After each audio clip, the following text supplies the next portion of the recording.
Dans votre magazine Couleur Périgord, aujourd'hui, Laurent Setman donne la parole à Isabelle Marollo qui nous présente la Ronde des Saisons qui célébrera le printemps ce samedi 30 mars à l'ancien évêché de Sarlat à partir de 20h30. Bonjour Isabelle Marollo. Oui, bonjour Laurent. Je vous avais rencontré au centre culturel à Sarlat à la suite d'une pièce de théâtre superbe qui s'appelait Boxon et vous m'avez parlé donc de la Ronde des Saisons dont vous faites la promotion. Je ne sais pas si ça rentre dans le cadre du printemps des poètes. Est-ce que c'est dans un cadre qui rentre dans le programme départemental ou c'est simplement quelque chose que vous portez, vous? Expliquez-nous, présentez-vous, vous êtes une association qui mettait en valeur la poésie, la musique, dites-nous tout.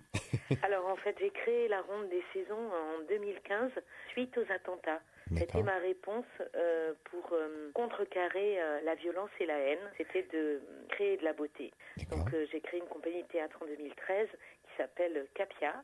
Et donc avec des artistes. Comment vous l'écrivez, Capia, pour les gens qui voudraient se renseigner? C-A-P-I-A. D'accord. Ça a une signification, ce mot, Capia? Oui, ça veut dire cercle d'artistes partenaires interdépendants associés. Waouh.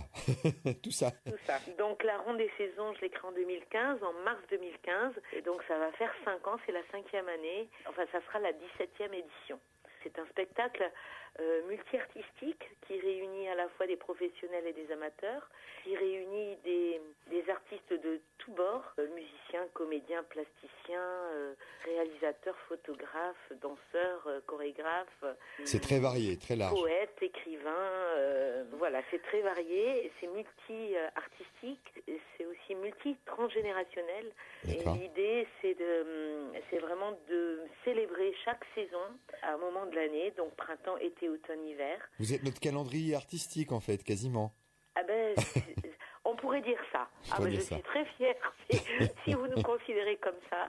Mais c'est vrai, c'est vraiment l'idée de célébrer chaque saison parce que moi je me suis rendu compte que les saisons et la saisonnalité avaient beaucoup d'importance dans la physiologie humaine et dans la physiologie tout court de la nature et que dès qu'on se raccroche aux saisons, on peut retrouver son centre, on peut retrouver son identité, on peut retrouver aussi son énergie. Là, pour être très précis et concret pour les jours à venir, le prochain spectacle que vous présentez a lieu à Sarlat, à l'ancien évêché, donc juste à côté de l'office de tourisme, pour donner un repère. C'est très bientôt, c'est samedi 30 mars à 20h30. Et là, ce sera des chansons avec Colibri et son orgue de Barbarie. Alors, qui est Colibri? Alors, Colibri, c'est une artiste bordelaise dont le répertoire est la chanson française et qui s'accompagne avec ses 2 orgues de Barbarie, qui sont des orgues mécaniques et qui chantent des chansons que tout le monde connaît, en fait. Des grands classiques de la chanson sur plusieurs époques, j'imagine, c'est ça? C'est ça, des années 1920 jusqu'à aujourd'hui. Et l'idée, cette année, donc le thème c'est ensemble, chaque année il y a un thème. Donc cette année, c'est vraiment l'idée de mettre au cœur le public et de faire chanter les gens et de les faire participer à tout ce qu'on a prévu. Alors il y aura beaucoup de choses. Il y aura aussi Joël Cassagne qui a été triple médaillé d'or en tai chi. Alors c'est la question que j'allais vous poser parce que sur votre affiche, il y a une très jolie affiche bien dessinée avec beaucoup de couleurs qui représentent peut-être la saison du printemps, musique, poésie, et puis sur le côté, chanson, tai chi. Alors effectivement, ça pose un peu question. Est-ce qu'on va faire une séance de tai chi pendant les chansons?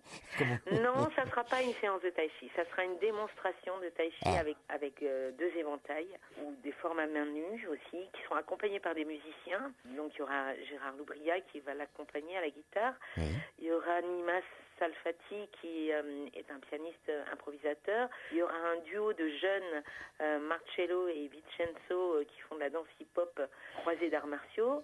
Il y aura Jean-Luc Lavergne qui est un poète raconteur d'histoire. Et il y aura 2 invités là qui se sont invités récemment, 2 improvisateurs au piano et au saxo, Ouriane Monseni et Lucas Laborderie. Aussi raconter les haïkus qui ont été collectés par les bibliothèques et médiathèques du Périgord noir dans le cadre de Écris-moi un haïku, là dans le cadre du Printemps des poètes. Et qui a écrit ces haïkus? Ce sont des élèves peut-être, des jeunes? Non, là c'est la population. C'est pour ça que quand je vous dis c'est ensemble, c'est cette année on propose un collectage pour chaque saison auprès de la population et donc la population va remettre sa production dans les bibliothèques qui va nous les transmettre. D'accord. Et nous, avec ça, on va créer. D'accord, on va c'est un tisser travail collectif. la ronde de printemps. Juste un petit mot là sur le tai chi. Je savais pas moi qu'il y avait des compétitions de tai chi.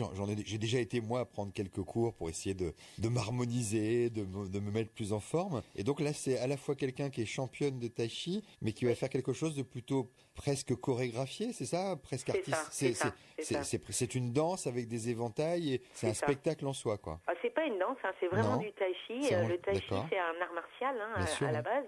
Et donc, soit on utilise la main nue, soit on utilise des bâtons, soit on utilise des éventails. Et là, plusieurs fois, Zoé a participé à la ronde et là, elle va nous faire une forme à double éventail qui est très insolite. Et c'est très très beau. C'est vraiment d'une grande pureté à regarder. Pour tous les gens qui s'intéressent aux arts martiaux, ou bien au tai chi, ou bien au qigong, ou bien au yoga, c'est quelque chose qui peut être évidemment intéressant à découvrir sous cette forme. Oui, il y aura aussi de la teima que moi je pratique, qui est de la danse des lettres hébraïques. D'accord. En quoi ça consiste? C'est une danse qui va, on va dire, symboliser les lettres? C'est ça. D'accord. C'est exactement ça. En fait, c'est le tai chi hébraïque, en fait. D'accord. Donc vous partez en fait un peu sur tous les horizons de la poésie à l'alphabet en passant par le corps. C'est ça. D'accord. C'est ça. Et la musique. Et la musique. Donc c'est quelque chose en fait peut-être d'un peu inhabituel, d'un peu original. Alors on essaie de vous faire connaître. C'est la ronde des saisons. Ça passera à Sarlat le samedi 30 mars à 20h30 à l'ancien évêché. Est-ce qu'il faut réserver? Est-ce qu'il y a un numéro de téléphone à indiquer? Oui, c'est vraiment préférable parce que les places sont limitées. Donc c'est le 06 08 02 51 55. 06 08 02 51 55. Est-ce qu'on peut indiquer le prix des places ou ça vous embête? Non, pas du tout. C'est 8 euros en tarif réduit, tarif étudiant, lycéen, enfants, etc. Et c'est 12 euros pour les adultes. Juste une dernière question. Là, vous faites ça donc dans la salle de l'évêché. J'imagine qu'il y a peut-être à la saison d'été quelque chose qui se passera en plein air? Voilà. Alors, la ronde d'été aura lieu le 22 juin dans la cour des Chanoines. D'accord. Et puis la ronde d'automne et d'hiver auront lieu respectivement le 12 octobre pour la ronde d'automne et le 8 décembre pour la ronde d'hiver. D'accord. Et dans l'ancien évêché aussi. Alors juste un petit mot, mais pour conclure, en évoquant le 22 juin rapidement, donc qui sera le lendemain de la fête de la musique, cette ronde d'été, vous avez déjà une petite idée de en quoi ça consistera? Ah, ça va être de la surprise. D'accord. on déflore pas alors à l'avance. Voilà. Je voulais juste rajouter un petit mot sur l'affiche parce que c'est notre ami Vittoretti qui l'a dessinée, qui est en fait une artiste partenaire de la ronde et elle a été mise graphiquement en forme par Didier Magimel. D'accord. Voilà. Et un teaser a été fait qu'on peut voir au Cinéma Rex à Sarlat, le teaser de la ronde des saisons par Émeric Cordonnier. Et la ronde des saisons a un Facebook, un site internet sur lequel les gens peuvent aller se renseigner? Il y a le site internet de www.ronde-saison au pluriel-capia.com. D'accord. Ou sur le site de Capia, compagniecapia.com. C'est plus facile, ça. C'est plus facile en 5 lettres. C'est plus facile dans son moteur de recherche, Capia. Oui, c'est ça. Et il y a un Facebook aussi, Capia, Ronde des Saisons, Isabelle Marolo. Vous avez l'info sur toutes les Facebook. D'accord. Bah écoutez, le message est passé. Donc pour nos auditeurs, à écouter. Et puis ceux qui veulent aller avoir des informations complémentaires, donc sur les différents sites que vous venez d'indiquer. Je vous remercie beaucoup, Isabelle Marolo, pour votre initiative, pour ce rendez-vous artistique qui vient réguler un petit peu nos énergies saisonnières. Et donc rendez-vous à ceux qui sont intéressés le samedi 30 mars à l'ancien évêché de Sarlat à 20h30. Merci à vous. À bientôt. Merci beaucoup, Laurent. Merci. Au revoir. Très bonne journée. Au revoir. Merci.